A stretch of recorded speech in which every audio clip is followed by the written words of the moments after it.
Bonjour. L'Association pour le souvenir des fusillés du Mont Valérien est très heureuse de vous accueillir pour sa cérémonie d'hommage annuelle aux fusillés du Mont Valérien. Je suis très heureux de saluer la présence de nombreux jeunes. Outre les jeunes qui vont vous interpréter l'évocation historique consacrée à l'école et la résistance, qui sont des élèves du lycée Alain du Vésinet et du lycée Georges Sand de Lemay-sur-Seine. Outre ces élèves, nous avons la présence de nombreux conseils municipaux des jeunes, en particulier celui de la ville de Suresnes, que je tiens à saluer spécialement. Et cela correspond tout à fait à la volonté que nous avons de faire que les valeurs que défendaient les résistants soient reprises plus tard par la jeunesse. Et ça correspond tout à fait à nos objectifs. Cette année, donc, le spectacle est assuré, comme je vous l'ai dit, par deux lycées, le lycée Alain et le lycée Georges Sand, et il est encadré, ils ont été encadrés par des acteurs du collectif Passerelle. Nous avons été amenés à changer par la force des choses. Jusqu'à présent, nous travaillons avec les Tréteaux de France, mais Robin Renucci, le directeur des Tréteaux de France, était arrivé en fin de mandat. Il est maintenant au théâtre de la Criée à Marseille, donc bonne chance à lui. Et par contre, ces acteurs ont tenu, les acteurs des Tréteaux de France, ont tenu à continuer à faire ce travail en direction des jeunes pour faire que le spectacle vivant continue. Et c'est des acteurs qui travaillaient dans le temps aux Tréteaux de France, qui ont constitué le collectif Passerelle et qui ont continué avec nous cette année à travailler.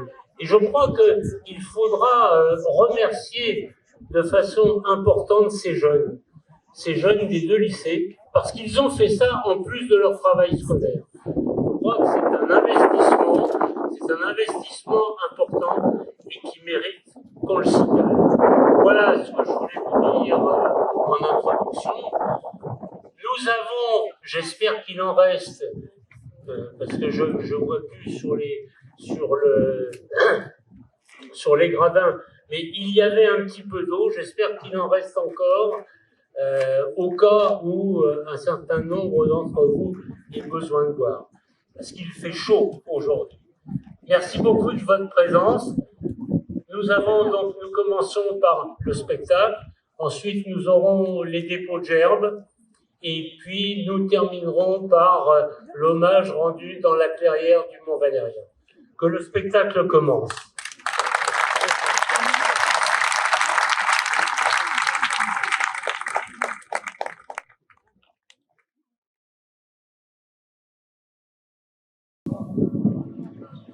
La catastrophe était annoncée. Il était une fois des jeunes qui étaient à l'école, qui n'acceptaient pas l'injustice, qui luttaient contre les forces de mort, qui ne se résignaient pas au pire. Finalement, oui, la catastrophe est arrivée. Mais eux, ils ont gagné. Oui, ils ont sauvé l'honneur. Ils ont préservé leur dignité et celle des autres. Ils ont ouvert l'avenir. Ils ont sauvé la douceur de la vie. Et aujourd'hui, qu'est-ce qu'ils peuvent bien nous dire aujourd'hui? Rien n'est donné, rien n'est acquis. Nous sommes requis. Suis ton cœur et ne faiblis pas, car tu n'es pas seul. Ces jeunes-là, ils étaient nés après une guerre terrible, 14-18. Pour la première fois, une guerre avait touché le monde entier. Après cette guerre terrible, ils sont nés dans la joie délirante du retour de la paix. Tout le monde pensait ne jamais revivre ça. Tout le monde pensait, priait, criait, manifestait. Plus jamais ça, plus jamais ça. Cela avait été trop absurde, trop meurtrier et trop destructeur. Tout le monde souhaitait la paix. Ce furent ce qu'on a appelé ensuite les années folles, les années de création. L'espérance donne des ailes. Mais en 1929, une autre folie saisit la bourse de New York, celle de l'argent. Toujours plus d'argent. Avec le krach de 29, une spirale infernale, un vrai siphon aspire tout. La crise, les faillites, la misère, le chômage, les inégalités engloutissent l'espoir universel. En même temps, le vaste territoire de l'URSS, Union des républiques socialistes soviétiques, qui fut un modèle alternatif au capitalisme sans mesure, bascule dans le stalinisme. Tout est en place pour une tragédie. L'histoire s'avance, l'histoire terrible, l'histoire violente. L'histoire avec un grand H. L'Italie devient fasciste avec Mussolini. L'Allemagne devient nazie avec Hitler, s'allie avec Franco et écrase la République espagnole. En France, en 1936, le Front populaire tire le dernier feu d'artifice de la fraternité populaire. Devant des millions d'Allemands enthousiastes, Hitler présente son programme. Dieser Wunsch und Wille, dass dieser Staat und dieses Reich bestehen soll in den kommenden Jahrtausenden.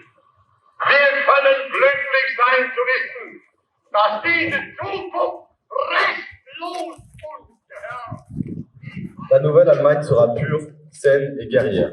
Elle dominera l'Europe pour un règne de 1000 ans. La cause de tous vos malheurs, ce sont les démocraties pourries, les juifs, les communistes, les bolcheviks, les intellectuels, les étrangers, les demi-étrangers, les grévistes, les syndicalistes. Qui encore? Les asociaux, les francs-maçons. Vous voulez le retour de la prospérité? Vous voulez construire une grande Allemagne? Restaurer les traditions? Rejoignez nos organisations. Soutenez le Parti national socialiste. Et d'abord, élargissons notre espace vital. Nous avons besoin de plus de place. La Rhénanie est allemande, l'Autriche est allemande. Reprenons les Sudètes, la Tchécoslovaquie, la Pologne. Ce n'est qu'un début. Attention, les discours de haine sont des graines qui s'envolent et qui grandissent ici et là. On ne peut plus les rattraper. Et les graines finissent par devenir des arbres qui portent des fruits mortels. Alors, c'est ce qui s'est passé. Il était une fois, encore une fois, La guerre, de nouveau la guerre. De nouveau la nuit. la nuit, le jour, La nuit, la nuit. La nuit tout le temps. la nuit et le chaos. Avec des millions de déplacés, de réfugiés éparpillés sur les routes, avec des morts abandonnés sur les talus, des morts sous les ruines, des enfants perdus, des parents disparus, des amours brisés. C'était un temps déraisonnable. On avait mis les morts à table, on faisait des châteaux de sable, on prenait les loups pour des chiens, tout changeait de pôle et d'épaule. La pièce était telle au nom rôle. Moi, si je tenais mal mon rôle, c'était de n'y comprendre rien. Le 14 juin 1940, les soldats allemands entrent dans Paris. Hitler, sanglé dans son imperméable, fait le tour des monuments. L'occupation commence. Pour chacun, pour chacune, dans sa vie personnelle, dans sa vie professionnelle, l'heure du choix est venue. Impossible de ne pas prendre de parti. Même ne pas prendre parti, c'est prendre parti. C'est se soumettre. Il faut choisir son camp. Rien n'est donné. Rien n'est acquis. Nous sommes requis. Résistance, résistance.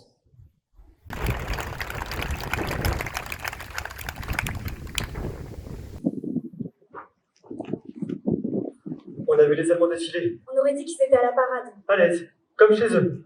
Je suis pas sentimentale, mais j'ai senti des larmes qui coulaient toutes seules. C'est marrant, avant les cérémonies, la patrie, les cris, la manifestation, tout ça, ça me faisait rien. Mais maintenant, j'ai réalisé que... Et puis tous les Allemands dans Paris avec leurs pancartes, Voir les Allemands défiler, ça m'a mis en rage. Parce que figure-toi que sur le trottoir, il y avait des gens qui applaudissaient. Je te jure, c'est vrai, il y avait des gens qui applaudissaient. Ils sont tombés sur la tête ou quoi? ils croient qu'ils vont retrouver leur petite vie tranquille, que les Allemands vont mettre de l'ordre. Ou bien ils se disent, on a perdu. Faut faire avec. De toute façon, toute l'Europe est nazie. Et l'Angleterre et l'URSS, ce sont de grands pays qui ne sont pas nazis. Oui, mais l'Angleterre s'est unie. Et puis les journaux disent que Londres est à moitié détruit par les bombardements allemands. Qu'Hitler prépare un débarquement. Et l'URSS, elle a signé un pacte avec Hitler, alors... Oui, mais ils ne sont pas nazis, ils sont communistes. Moi, je vous dis, la guerre n'est pas finie. Hitler sera vaincu, c'est ce qu'il faut. Vous savez, il y a un général français à Londres qui a dit « La France n'a pas perdu une bataille. Non, la France a perdu une bataille, mais elle n'a pas perdu la guerre. » Il appelle tous ceux qui peuvent le rejoindre là-bas, à Londres, pour reprendre la France. À partir de l'Afrique du Nord, peut-être. Aller à Londres? Comment? À la nage? Comment il s'appelle ton général? Le général de Gaulle. De Gaulle? C'est un pseudonyme? Non, c'est son vrai nom. On l'entend sur la BBC. Il n'y a que là qu'on a les informations. Il y a une équipe française qui émet tous les jours. À 20h25. Tiens, je vais essayer de capter.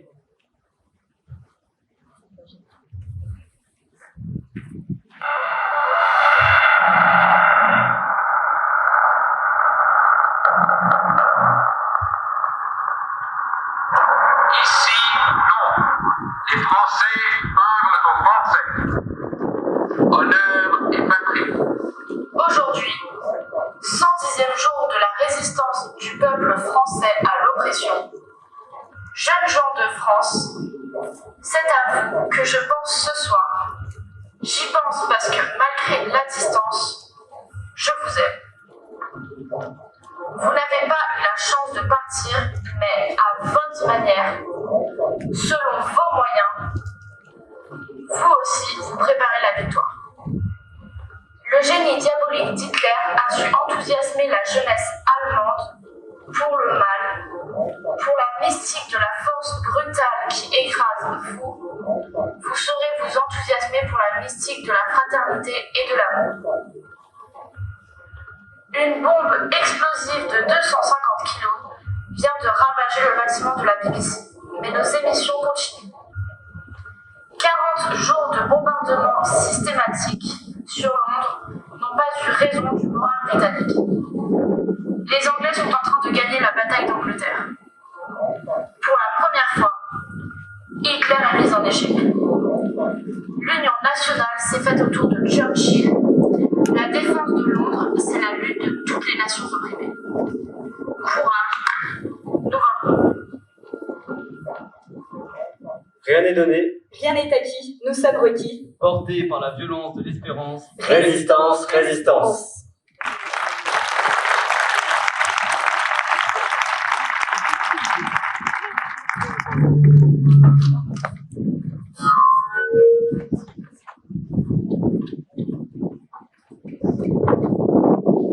Vous avez votre carte d'alimentation?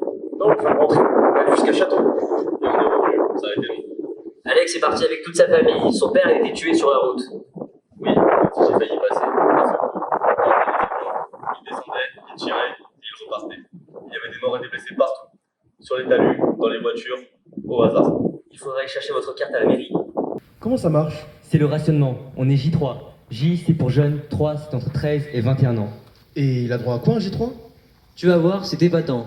Tout d'abord, il a le droit à une belle planche de tickets. 10 grammes de matière grasse, 20 grammes de fromage et 100 grammes de pain. Ensuite, il a le droit à la fermer. Après, tu découpes tes petits tickets, tu fais la queue devant l'épicerie et une fois arrivé devant, il n'y a plus rien. Les Allemands prennent tout, mais c'est écrit dans l'accord de l'armistice. Qu'est-ce que c'est que cet accord? Faites comme chez vous, servez-vous. C'est comme ça qu'il compte redresser la France, le général de Gaulle? Tu parles, redresser la France alors qu'on s'étale comme des carpettes, c'est du blabla, de la propagande. Regarde, on a des soldats plein les rues, le couvre-feu, les vitres teintées en bleu, l'hiver qui arrive avec notre charbon français qui est expédié par train entier à Berlin. On peut faire des ersatz de charbon. Tu pétris des boules avec du papier journal. Comme ça, tu les mouilles, tu les laisses sécher. À la maison, on crève de froid, on crève de faim, on dort avec les tapis sur les lits. Arrête, tu les connais mes problèmes? Non, alors laisse-moi m'exprimer. Mais dis-moi alors, qu'est-ce qui est grave pour toi? Ce qui est grave, c'est que Pétain a supprimé la République. Voilà, ça c'est grave. Il a supprimé la devise de la France. Liberté, égalité, fraternité. Ça c'est grave. Et puis dans l'accord d'armistice, il s'est engagé à livrer à la Gestapo les réfugiés politiques, qui vont les torturer, les tuer. C'est horrible, non? La France n'est plus la patrie des droits de l'homme. Ça c'est grave. Il faut faire quelque chose. Rien n'est donné, rien n'est acquis.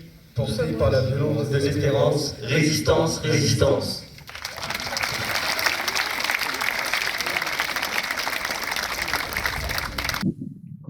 Le proviseur n'est pas là? Il a été Il a renvoyé. été convoqué, non? Il a été renvoyé. Monsieur Pollack est d'origine polonaise. Alors avec la nouvelle loi de francisation de la fonction publique, Francisation? Mais qu'est-ce que c'est que cette invention? Il est français. Il a été naturalisé français, non? oui, mais ceux qui ont été naturalisés français sous le Front populaire redeviennent étrangers ou apatrides. Quoi? On va avoir un autre proviseur? Oui, un pétainiste convaincu, un fanatique.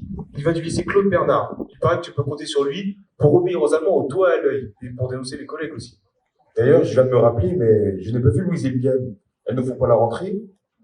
C'est le même problème qu'avec Pollack ou bien elles sont sur les routes? T'as des nouvelles? Liliane Mayerovitz et Louise Bluman, c'est pire, elles n'ont même plus le droit d'enseigner. Quoi? Pourquoi? Ce sont des profs extra. Elles sont juives. Juives? Elles n'ont jamais parlé de ça. 3 de leurs grands-parents étaient juifs. Mais qu'est-ce que ça a à voir avec le métier de prof? On manque de profs. Il y a déjà la moitié des collègues prisonniers de guerre qui ne sont pas rentrés, et ils veulent interdire à ceux qui restent de travailler? Tiens, lis ça, ça va de sortir. Décret du 3 octobre. Tous les juifs sont exclus de l'enseignement et de la fonction publique. Et celui du 18 octobre. Tu dois prouver que Tu dois prouver que tes ancêtres étaient franco-français, sur 3 générations, du côté de ton père et de ta mère. Il faut faire ton arbre généalogique pour avoir le droit de travailler? C'est dingue. C'est comme ça en Allemagne. Et maintenant, c'est la même chose en France. L'administration ne t'a pas envoyé la déclaration à signer? Quelle déclaration? La déclaration d'arianité, de non-appartenance à la race juive. Arianité, Kezako, race, mais quelle race? Mais qu'est-ce que c'est que cette folie? Il n'y a qu'une seule race, l'humanité. Mais qu'est-ce que c'est que ce délire? Je ne vais pas signer un truc pareil. Tu es étrangère? Non, je n'ai pas de grands-parents étrangers, mais j'aimerais bien en avoir. Je ne renverrai pas ce papier. Mettre des gens à part à cause de leur origine, c'est contraire au principe de la France. La France a toujours été une nation accueillante. Mais c'est fini les principes. C'est fini? Comment ça? Les principes ne sont jamais finis. Les gouvernements passent, les principes de l'humanité restent. Refusons de remplir ce questionnaire infâme. Si on refuse tous, l'administration ne pourra pas faire condamner tous les profs. Mon frère est violon, au concert Cologne. Eh bien, le directeur vient de donner sa démission. Il a réuni l'orchestre et il a dit « Les musiciens juifs sont exclus. Je me solidarise avec eux. Je pars. » D'autres musiciens sont partis en solidarité. Tout est arrêté. Je suis sûr qu'on se souviendra de leurs gestes. Et le directeur qui est parti, c'est Paul Paré, le grand chef d'orchestre. Très bien, alors, suivons leur exemple. Policier, il faut qu'on soit nombreux à ne pas signer ce seul papier. Soutenons les collègues exclus, c'est la moindre des choses. Rien n'est donné, rien n'est acquis, nous sommes requis, portés par la violence de l'espérance, résistance, résistance.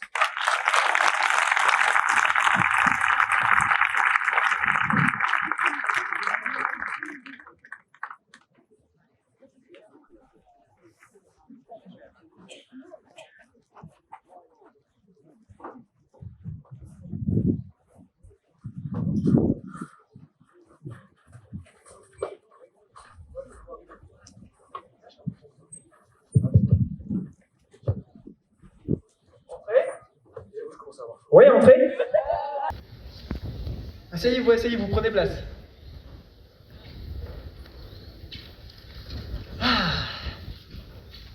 Alors, chers élèves, on va continuer, comme le cours dernier, où nous avons commencé à apprendre la chanson « Radio Paris ment, Radio Paris ment, Radio Paris est allemand ». Allez, tous avec moi.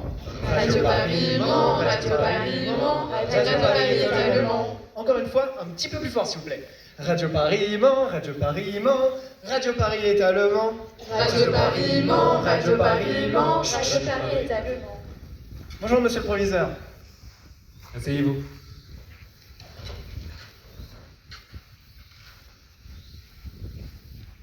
Où est le portrait du maréchal? Notre nouveau ministre a ordonné que le portrait du maréchal Pétain soit affiché dans toutes les classes. Je ne le vois pas, monsieur. Vous ne l'avez pas reçu? Mais si, je l'ai reçu. Regardez, il est juste là. Dans un placard? Vous vous moquez de moi? Ça ne se passera pas comme ça. Mais il est affiché, monsieur le proviseur. Et quand le placard est ouvert, on le voit très bien. Tous les matins, j'ouvre le placard et nous chantons « Maréchal, nous voilà ». De toute façon, j'avais pas la place de mettre ailleurs. Ce n'est pas drôle, il y aura des sanctions. Si d'ici 2 heures, le portrait du maréchal n'est pas affiché en bonne place dans votre classe, ce sera la porte. Et je vous promets que ça ne s'arrêtera pas là. Votre travail d'enseignant, vous pourrez lui dire adieu. On vous défendra, monsieur. Ah, j'en ai marre de la tête du maréchal. Le matin, le salut au maréchal. Ensuite, la distribution des buvards avec le portrait du maréchal. Et après, la distribution des biscuits caséinés du maréchal. Et les devoirs, rédiger des lettres de vœux pour l'anniversaire du maréchal. Participer au concours de la meilleure rédaction sur la vie du maréchal. Inscrivez-vous aux travaux d'intérêt public du maréchal. Monsieur, vous savez que ce chant avec un texte à la gloire du maréchal Pétain a été écrit sur un texte composé par un compositeur juif? Oui, c'est vrai, on lui a volé sa musique. C'était un air dans une comédie musicale d'avant-guerre. Eh bien, quand il entend sa musique avec ces paroles-là, il doit étouffer de rage. Je ne sais pas s'il étouffe de rage ou de désespoir, ou s'il est mort. En tout cas, il a disparu. Mais comment tu sais ça? Par des amis à moi qui sont musiciens. Il s'agit d'un compositeur connu, Casimir Oberfeld. Il a été arrêté et il a disparu. Il est juif, enfin d'origine juive. On disparaît comme ça maintenant. Il faut faire quelque chose. Oui, mais quoi? Attention, le proviseur arrive. Asseyez-vous. Je dois vous faire part d'un avis important pour que notre rentrée continue dans les meilleures conditions. Cette année, la commémoration du 11 novembre est supprimée. tout rassemblement, toute commémoration devant un monument aux morts, tout lever de drapeau sera interdit le 11 novembre 1940. Toute démonstration ne sera donc pas tolérée à l'extérieur ou à l'intérieur de l'établissement et toutes les classes auront lieu comme d'habitude. Merci de votre attention et je compte sur vous. Il faut qu'il y ait une manif le 11 novembre. Et ça se passera où? À l'Étoile, autour de la tombe du soldat inconnu, à l'Arc de Triomphe. Il faut y être à 17h avec des signes bleu, blanc, rouge et des fleurs. C'est un copain du lycée Buffon qui va passer l'appel. Il faut le recopier et le faire circuler. De toute manière, si on est nombreux, ils ne pourront rien faire. Tiens, fais-moi voir le tract. Merci. Depuis le temps que j'ai envie de faire quelque chose, ça me décide d'aller manifester le 11 novembre. C'est écrit sur une feuille de cahier. Il n'y a plus de papier. Le papier a été réquisitionné par les Allemands. Alors, si vous le voulez bien, prenez chacun une feuille de papier et vous en disposez une sur chaque table, évidemment pendant qu'il n'y a personne dans la classe. Écrivez « Étudiants de France ». Le 11 novembre est resté pour toi jour de fête nationale. Malgré l'ordre des autorités opprimantes, il sera jour de recueillement. Tu n'assisteras à aucun cours. Tu iras honorer le soldat inconnu à 17h30. Le 11 novembre 1918 fut le jour d'une grande victoire. Et le 11 novembre 1940 sera le signal d'une plus grande encore. Ça peut être dangereux, tu sais. C'est tout réfléchi, ça fait 3 mois que j'ai envie de crier, c'est horrible ce qui nous arrive. Rien n'est donné, rien n'est acquis, nous sommes requis, portés par la violence de l'espérance, résistance, résistance.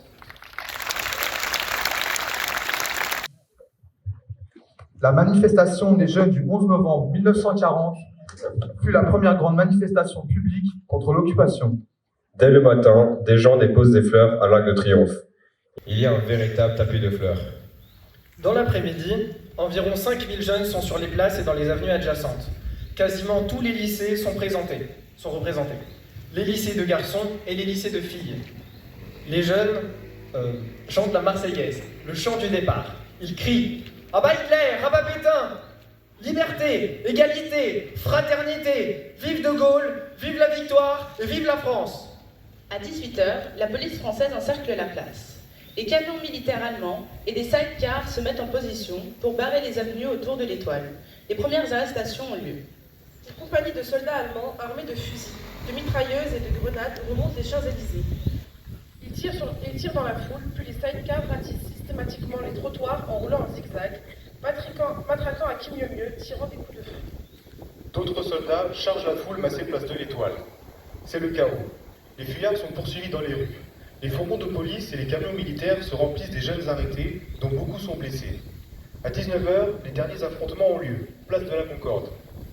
Le lendemain, Radio Londres salue la manifestation et dénonce la mort de plusieurs manifestants. Les jeunes sont emmenés en prison ou à l'infirmerie de la prison, à la santé, au cherche-midi. La préfecture de police a annoncé 1000 arrestations. Garçons, filles, écoliers, étudiants. Moyenne d'âge, 18 ans. À ce jour, on ne connaît pas le nombre de blessés. À la Libération, le dossier d'archives de la préfecture de Paris avait disparu.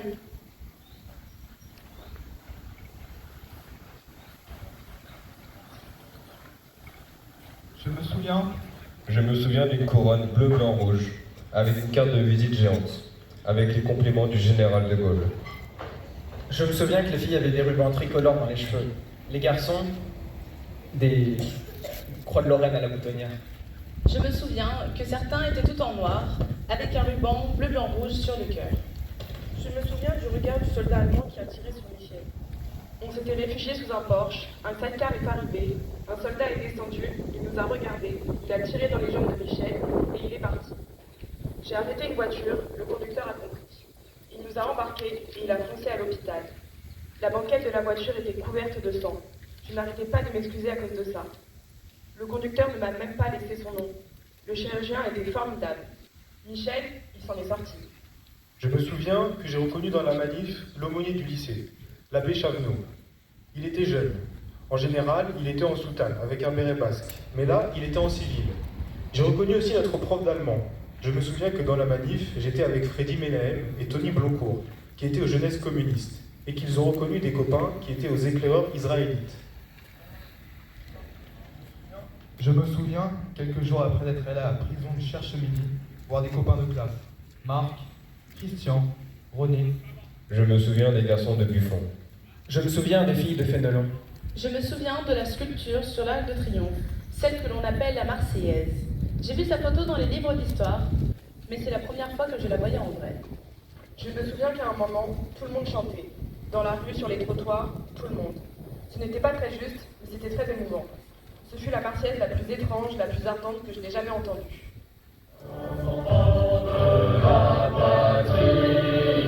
Le jour de gloire est arrivé. Contre nous de la tyrannie, l'étendard sanglant élevé, l'étendard sanglant élevé. Entendez-vous dans nos campagnes mugir ces féroces soldats qui viennent jusque dans nos bras, égorger nos fils et nos combats. Braves citoyens, formez vos bataillons, marchons, marchons, qu'un sang impur abreuve nos sillons. 1943, en classe, une place reste vide. Personne ne s'y installe comme si elle était sacrée. On attend tous son retour. C'était mon copain, mon ami. On revenait tous les soirs ensemble, on se racontait tout. Où est-il passé? Depuis la manifestation dans la cour du lycée, il se cache. Il a réussi à s'enfuir. Ses parents n'ont aucune nouvelle. Et s'il avait été blessé, s'il avait perdu la mémoire? Il a sûrement été expédié en Allemagne, comme M. Joker. Le prof de français? Oui, il a été arrêté par la Gestapo et il a disparu. Il faisait circuler le journal clandestin. Tu sais, ça s'appelait Valmy. Je crois qu'il faisait des articles aussi. Ils seront bientôt tous libres, parce que pour Hitler et son armée, ça va mal. Ça y est, c'est le début de la fin. Ils n'ont pas réussi à envahir l'Angleterre et les Américains sont entrés en guerre. Et les Russes viennent de remporter une grande victoire à Stalingrad. Les Russes, les Américains, ils sont loin. On ne va pas attendre sans rien faire. Il faut agir, résister, agir comme on peut, et être là quand ils arriveront. Lucien Ouitti. Prison de Fresnes, 7 février 1943. Je vais être fusillé avec un de mes camarades. Nous allons mourir avec le sceau aux lèvres, car c'est pour le plus bel idéal. Parents chéris, petits frères chéris, j'ai le sentiment à cette heure d'avoir vécu une vie complète. Vous m'avez fait une jeunesse dorée. Je meurs pour la France, alors je ne regrette rien. Vivez, je vous conjure de vivre, reconstituer une belle famille. Vous savez, pendant ces longs mois de prison, j'ai longtemps médité. Mon examen de conscience est positif. Je suis en tout cas satisfait. Bonjour aux parents, bonjour aux amis. Je vous serre sur mon cœur, Lucien. Lucien Legros a été fusillé le 8 février 1943 avec ses 4 amis, les 5 du lycée Buffon. Il faisait partie des FTP, francs-tireurs partisans. Paul Éluard lui a dédié un poème. Le titre de ce poème est À vie. À vie, c'est ce qu'il y avait en tête des affiches allemandes, par exemple en tête de celle qui fut posée sur les murs de Paris le 10 juillet 1942, signée du plus haut commandement allemand. À vie, je suis décidé à frapper des peines les plus sévères, non seulement les auteurs des attentats, les saboteurs et les fauteurs de troubles une fois arrêtés, mais aussi en cas de fuite. Aussitôt les noms des fuyards connus, si les familles de ces criminels ne se présentent pas dans un délai de 10 jours en service de police français ou allemand. Par conséquent, j'annonce les peines suivantes. La suite, en gros caractère, gros et grave. 1. Tous les proches parents masculins en ligne, ascendants et descendants, ainsi que les beaux-frères et cousins à partir de 18 ans seront fusillés. Fusillés? Tous les proches parents? 2. Toutes les femmes du même degré de parenté seront envoyées aux travaux forcés, c'est-à-dire déportées dans des camps de travail en Pologne, en Allemagne à l'Est. 3. Tous les enfants jusqu'à 17 ans révolus des hommes et des femmes frappés par ces mesures seront remis à des maisons d'éducation surveillées. À l'assistance publique ou déportés eux aussi. Paul Éluard connaissait Lucien et sa famille. Il connaissait son engagement d'FTP, mais savait aussi qu'il était passionné de poésie et qu'il était musicien. Il était doué, c'était un très bon pianiste. À vie. La nuit qui précéda sa mort fut la plus courte de sa vie. L'idée qu'il existait encore lui brûlait le sang empoigné. Sa force faisait gémir, le poids de son corps l'écœurait. C'est tout au fond de cette horreur qu'il a commencé à sourire. Il n'avait pas un camarade, mais des millions et des millions. Et pour le venger, il le savait, et le jour se leva pour lui.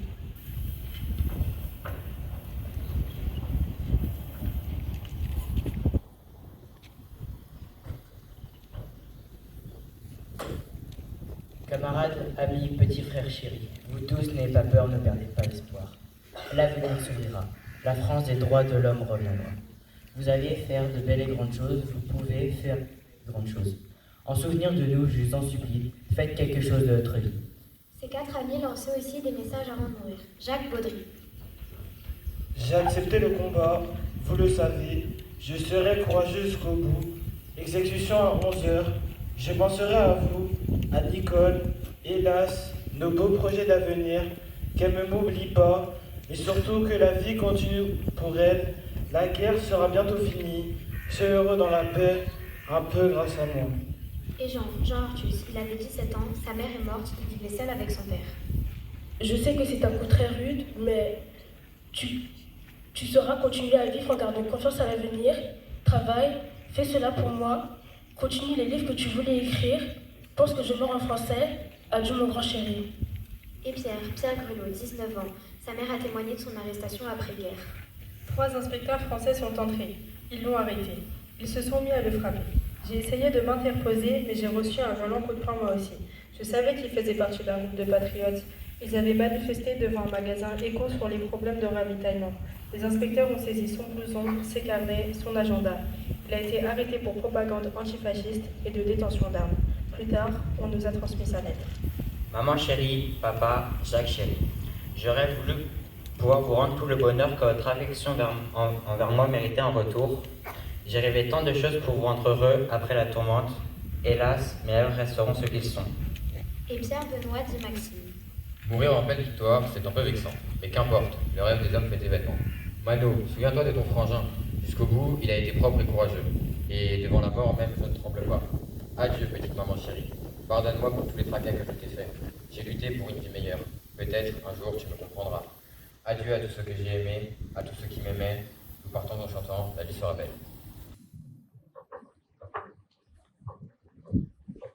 Les exécutions se multiplient et les Français s'indignent, comme les 27 fusillés du Châteaubriand, comme les déportés pour leurs convictions politiques, syndicales ou leurs origines, comme tous les persécutés du système nazi. Les 5 jeunes du lycée Buffon ont été remis aux autorités allemandes par la police française du gouvernement de Vichy. Alors ces tragédies poussent de plus en plus de Français à refuser toute collaboration et à faire quelque chose. Michel Agnelet.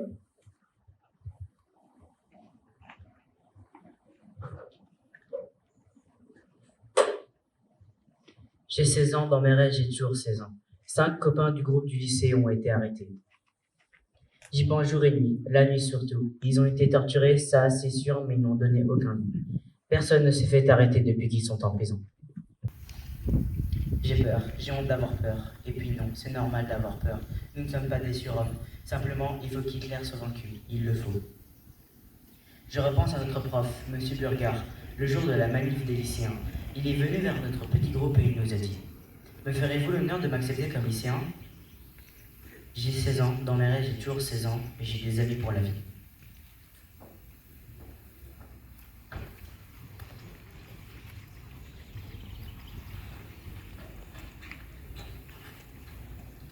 Voilà, les faux papiers et les cartes d'alimentation qui vont avec. Impeccable. Je suis un graveur de génie, tu sais.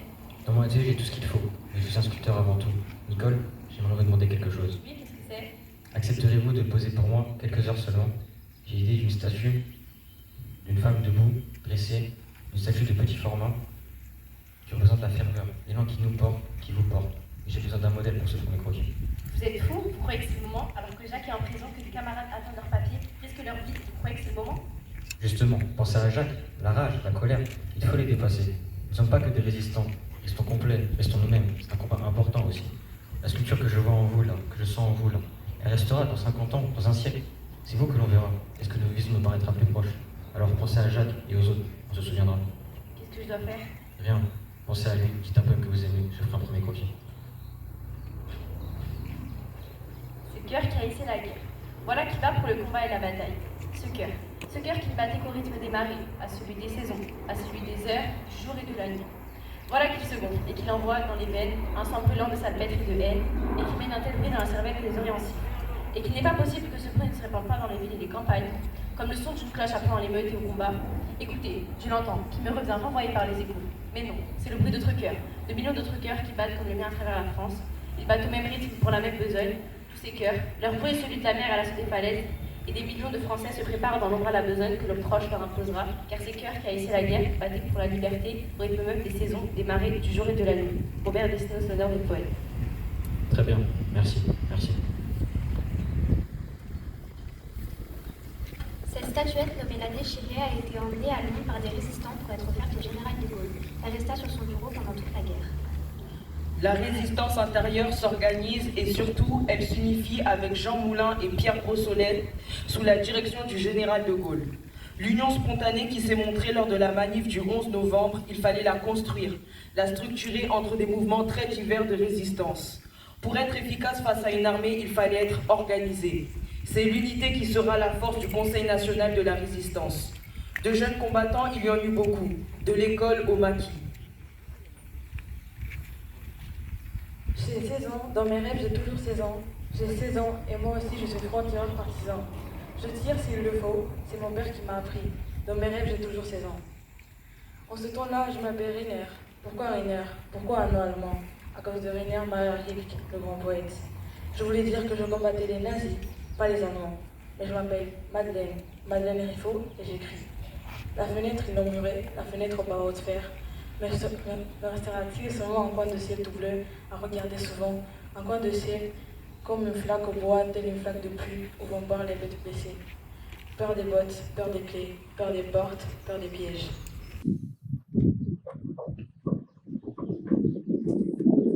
J'ai 18 ans, dans mes rêves toujours 18 ans. Je suis au JC, et lui aussi. Nous sommes tous les deux derrière les barbelés, drôle d'endroit pour tomber amoureux. Des baraques au milieu de nulle part. Nous avons été pris en otage. Beaucoup de nos camarades de la baraque sont là, avec nous. On dirait qu'on a transporté ici tous les responsables syndicaux de la région parisienne. Lui, il s'appelle Guy Moquet. Il a 17 ans. Il a été pris en sortant d'un cinéma. Il avait lancé des tracts à l'intérieur. Je l'ai vu partir avec les camarades de la baraque. Les soldats les ont poussés dans des camions. Guy a crié. Les copains qui restaient, soyez dignes de nous. J'ai 17 ans, dans mes rêves, j'ai toujours 17 ans, et nous nous aimons tellement.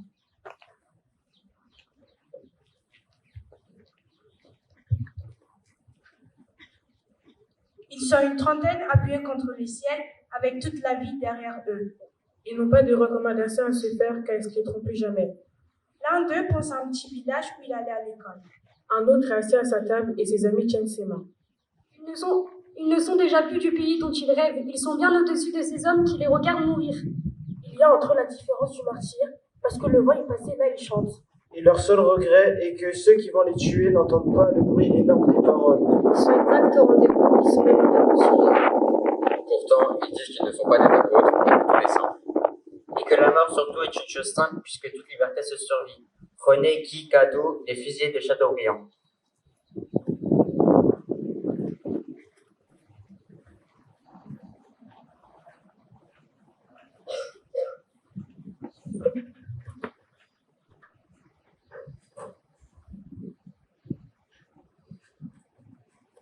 Tu as vu les pancartes? Quelle pancarte? Les pancartes à la piscine où il est écrit « Interdit aux Noirs et aux Juifs ». Pas possible. Si, même au square d'Anvers sur la grille, elle montrait « Interdit aux chiens et aux Juifs ». Aux chiens et aux Juifs? Pas possible. T'as qu'à aller voir. Mais c'est... Quoi? J'ai honte. Il ne faut pas avoir honte. Il faut agir, faire quelque chose. Mais qu'est-ce qu'on peut faire? Si tu veux, tu peux aider à sauver des gens, des enfants. Mais je te préviens, tout sera dangereux. La moindre petite chose, c'est la déportation. D'accord. D'accord? Tu es sûr? Réfléchis. On a besoin de personnes sûres. C'est une sorte de chaîne, de relais. Je vais organiser un contact pour te présenter à Lozé. À José? Mais non, pas José, Lozé, l'œuvre de secours pour enfants. Sale temps pour les enfants. Ils sont toujours vainqueurs ceux qui choisissent le cœur. À chaque génération, il y a des gens pour maintenir l'humain, la fraternité, l'humanité. Si ce n'était pas le cas, il y a longtemps que nous serions tous disparus.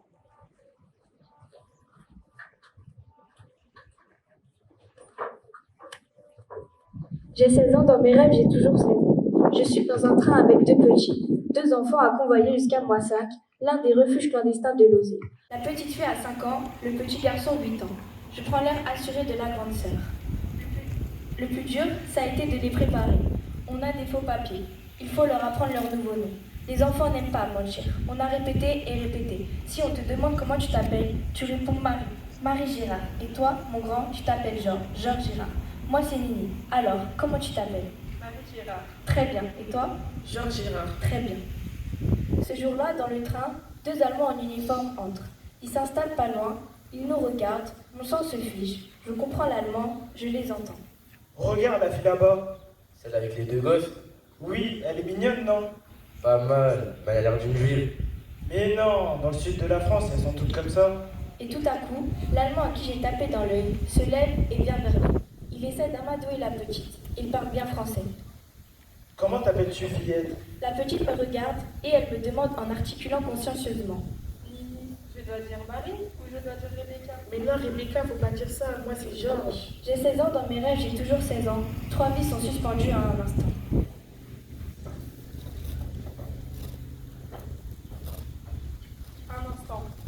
Un instant faisait tout basculer en ce temps-là.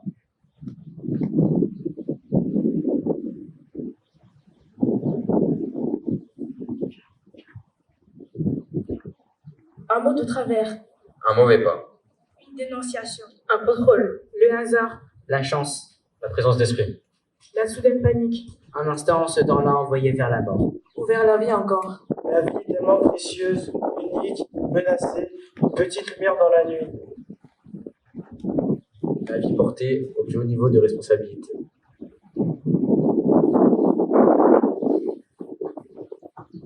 Mais petit à petit, Hitler et ses armées n'étaient plus invincibles.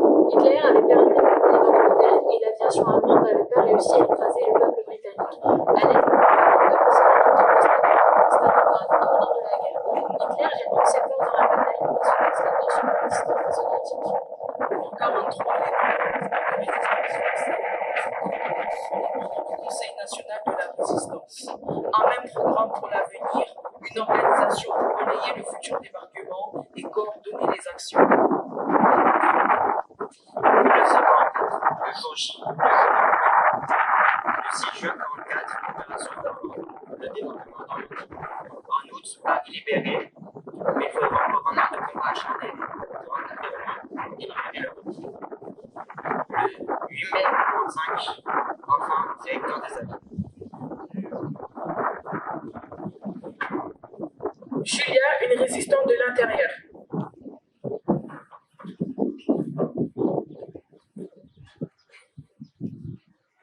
Le 8 mai 1945, dans Paris, ce fut un délire, une explosion de folie. J'ai assisté, stupéfaite, à la fois heureuse et le cœur noyé de tristesse. J'étais submergée par des émotions contradictoires. C'est pour cela que nous nous étions battus pendant 4 ans. C'est cette joie que nous avions tant espérée. Nous avions gagné, nous avions raison, mais je me sentais ravagée. J'étais vivante, mon fils était vivant. Il avait 2 ans. C'était l'enfant du miracle. Il avait été préservé par la solidarité des camarades. Je l'avais appelé Guy, en mémoire de Guy Moquet. Comme des centaines de gens, j'allais tous les jours gare de l'Est, attendre l'arrivée des trains rapatriant des déportés. J'espérais reconnaître quelqu'un, avoir une information, pouvoir montrer la photo de Michel, mon mari. Mais ceux qui revenaient arrivaient à peine à marcher. Où était Michel? Sur une route en Pologne, blessé dans un fossé, mais moi j'étais là. J'avais traversé tout ça, j'étais à Paris. Des voitures, des camions hérissaient les drapeaux tricolores sillonnaient les rues en klaxonnant. Les gens hurlaient, faisaient fête la victoire, pleuraient, dansaient. La veille, je suis allée au cimetière du Prix pour voir les tombes de mes camarades fusillés. Sur chacune de leurs tombes, j'ai déposé une fleur d'anémone. Je me suis promise de travailler avec une association pour leur mémoire à tous. Pour me calmer, je décidai de ne pas prendre le bus et de rentrer chez moi à pied. Il me fallait traverser tout Paris. Je marchais dans les rues, je pensais à ça. Et sans cesse, des lieux me rappelaient des camarades. Un lâcher de tract, un rendez-vous, une réunion, un message à prendre ou à laisser, quelqu'un à récupérer et à cacher. Des camarades surgissaient devant un café, à l'entrée d'un immeuble, au tournant d'une rue, devant une porte, près d'une bouche de métro, sous un porche. Il faisait beau, c'était le printemps. Je m'arrêtais et je me mis à pleurer. Stop, Julia, stop. Non, non et non. Tu ne peux pas nous faire ça, non. Ce n'est pas pour ça que nous nous sommes battus. Souviens-toi de nos rêves, le programme du CNR, les jours heureux. Voilà, c'est pour ça qu'on s'est battus. La liberté est retrouvée, alors au boulot. Tu as des talents, vas-y, cultive-les. Embellis le monde. Il y a de quoi faire. Ne laisse pas les horreurs du passé tuer l'avenir. Et surtout, que plus personne ne s'attaque à la fraternité. sous aucun prétexte, car la fraternité, c'est la base. Ne nous oublie pas, nous ferons de grandes choses. Et aime la vie, aime-la bien.